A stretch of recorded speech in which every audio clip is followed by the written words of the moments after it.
Assalamualaikum warahmatullahi wabarakatuh. Ketemu lagi sama Mela. Di video kali ini Mela akan menyampaikan materi tentang hardware dan software. Disimak ya teman-teman videonya. Oke teman-teman, di sini saya akan menjelaskan tentang hardware dan software. Apa sih itu hardware? Hardware adalah perangkat keras, yaitu semua bagian fisik komputer. Identitas yang membedakan hardware adalah data yang berada di dalamnya atau yang berproses di dalamnya. Kemudian dibedakan dengan perangkat lunak, yaitu menyediakan instruksi untuk perangkat keras dalam menyelesaikan tugasnya. Kemudian untuk pengertian software, yaitu adalah perangkat lunak adalah perangkat yang berupa aplikasi atau program yang dibuat oleh programmer yang dapat beroperasi atau menjalankan suatu perintah. Software juga dapat dikatakan sebagai penggerak dan pengontrol hardware, perangkat keras, untuk difungsikan sebagaimana fungsinya. Kemudian fungsi hardware, yaitu yang pertama, hardware berfungsi sebagai media pemberi masukan data atau eksekutor. Yang kedua, hardware berfungsi sebagai pengolah data. Dan yang ketiga, hardware berfungsi sebagai penampil inputan dari sebuah proses. Kemudian untuk fungsi software sendiri, yaitu yang pertama ada sistem operasi atau sistem pendukung. Yang kedua, yaitu berfungsi sebagai mengatur atau mengontrol hardware. Dan yang ketiga, berfungsi sebagai penerjemah setiap instruksi-instruksi. Kemudian untuk jenis-jenis hardware, yang pertama ada unit masukan atau input device. Unit masukan adalah perangkat keras yang digunakan untuk meneruskan informasi dan perintah-perintah kita pada komputer. Input device akan memasukkan data dan program dalam komputer, kemudian menerjemahkan kode-kode yang dikenal oleh media input ke dalam kode-kode yang dikenal komputer dan mengirimkan data yang sudah berbentuk bit. Kemudian input device berfungsi sebagai media untuk memasukkan data dari luar ke dalam suatu memori dan prosesor untuk diolah guna menghasilkan informasi yang diperlukan. Berikut beberapa contoh perangkat keras input yang sering digunakan, yaitu ada keyboard, adalah perangkat input yang berfungsi, yaitu yang berisi tombol tekan di mana pengguna dapat memasukkan data dan instruksi ke dalam komputer. Yang kedua ada mouse, yaitu berfungsi untuk perpindahan pointer atau kursor secara cepat. Yang ketiga ada joystick, biasa digunakan pada permainan atau games di komputer. Kemudian yang keempat ada touchpad, adalah model unit masukan sejenis, yaitu pointing stick dan stroke bell, biasanya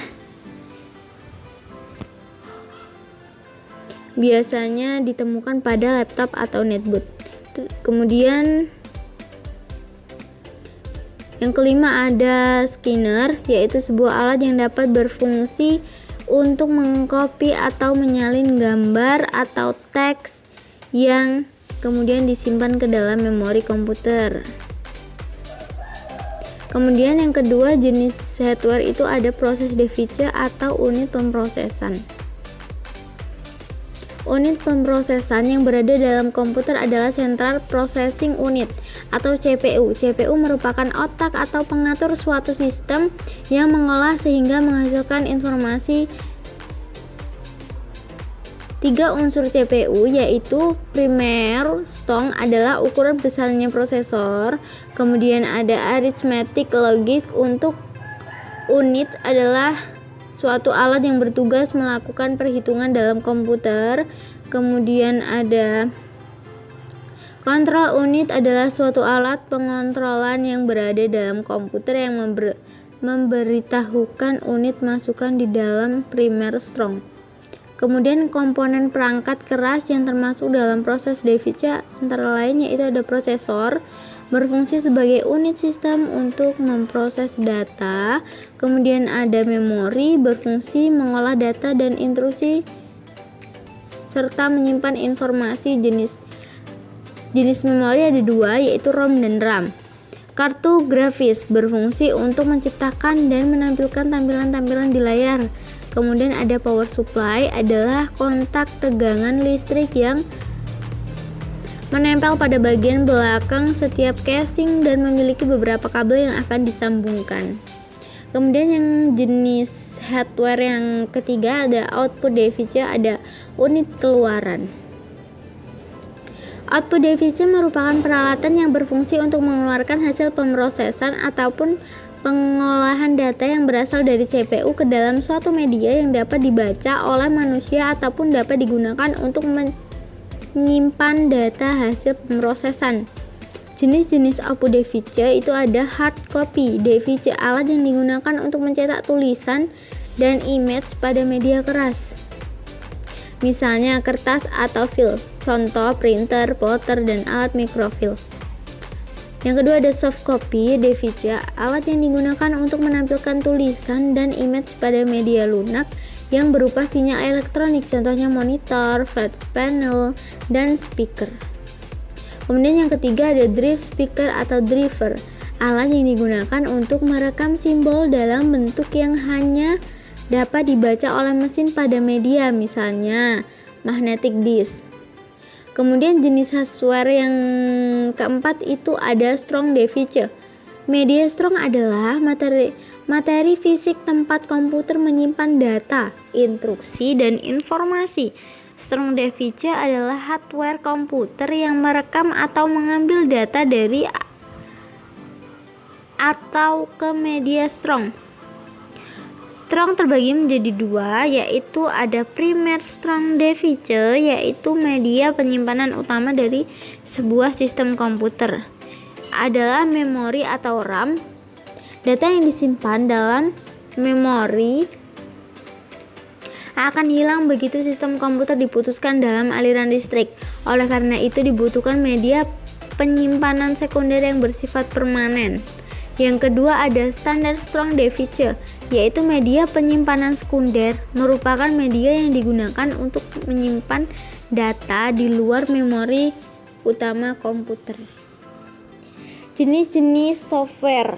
Yang pertama ada sistem operasi.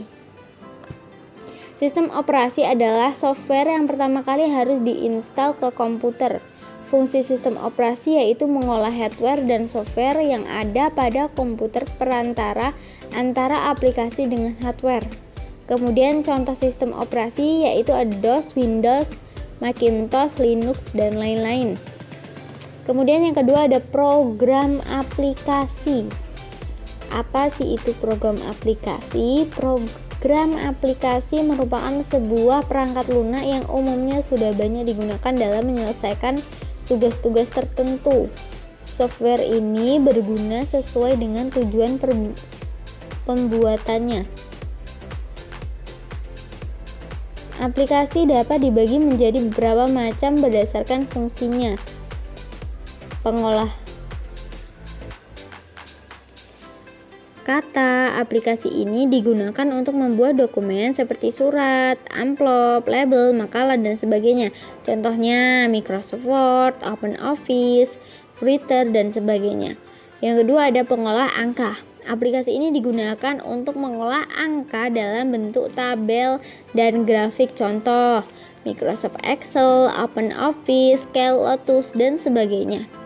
Kemudian yang ketiga ada pengolah presentasi. Aplikasi ini digunakan untuk membuat presentasi, contohnya Microsoft PowerPoint, OpenOffice, Impress, Macromedia, Flash, Max, dan sebagainya. Yang keempat ada pengolah gambar. Digunakan untuk mengolah gambar dan foto, contohnya Corel, Draw, Adobe, Photoshop, dan sebagainya. Bahasa yang ketiga ada bahasa pemrograman.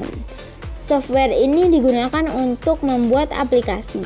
Pengguna aplikasi ini bisa disebut dengan programmer. Jenis-jenis bahasa programmer antara lain yaitu ada bahasa assembly atau perakit, merupakan program yang digunakan untuk menerjemahkan program aplikasi yang ditulis dengan bahasa perakitan atau bahasa pemrograman simbolik menjadi bahasa mesin. Contohnya Pascal. Yang kedua ada bahasa Fortran atau Compile.